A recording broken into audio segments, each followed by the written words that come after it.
In memory of W.E. Yeats.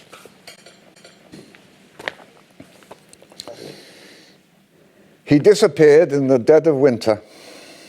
The brooks were frozen, the airports almost deserted. The snow disfigured the public statues. The mercury sank in the mouth of the dying day. What instruments we have agree. The day of his death was a dark, cold day. Far from his illness, the wolves ran on through the evergreen forests. The peasant river was untempted by the fashionable quays. By mourning tongues, the death of the poet was kept from his poems.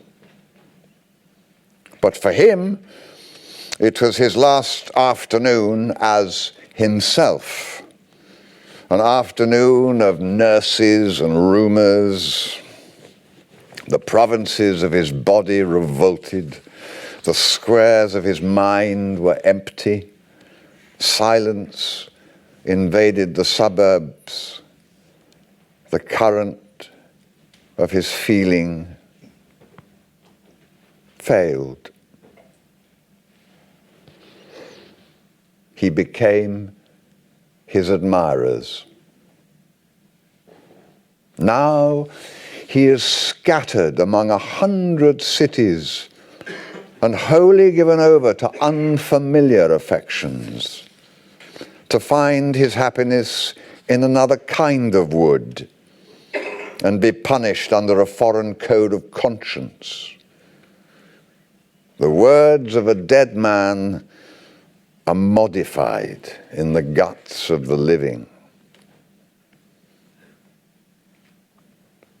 But in the importance and noise of tomorrow, when the brokers are roaring like beasts on the floor of the bourse, and the poor have the sufferings to which they are fairly accustomed, and each in the cell of himself is almost convinced of his freedom, a few will think of this day as one thinks of a day when one did something slightly unusual.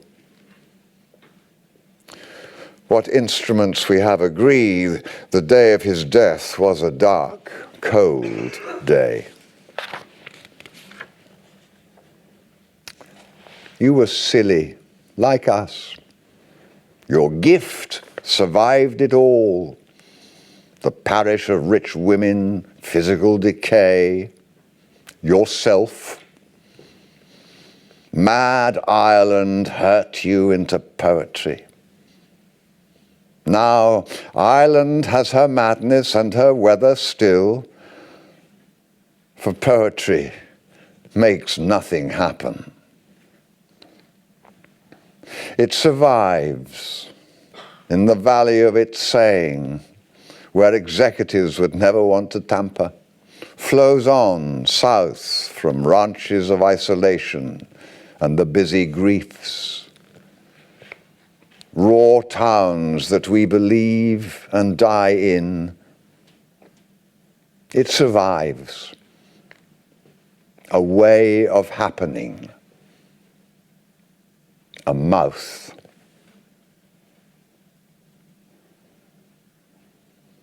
Earth receive an honored guest. William Yeats is laid to rest. Let the Irish vessel lie emptied of its poetry. In the nightmare of the dark, all the dogs of Europe bark, and the living nations wait, each sequestered in its hate. Intellectual disgrace stares from every human face, and the seas of pity lie locked and frozen in each eye.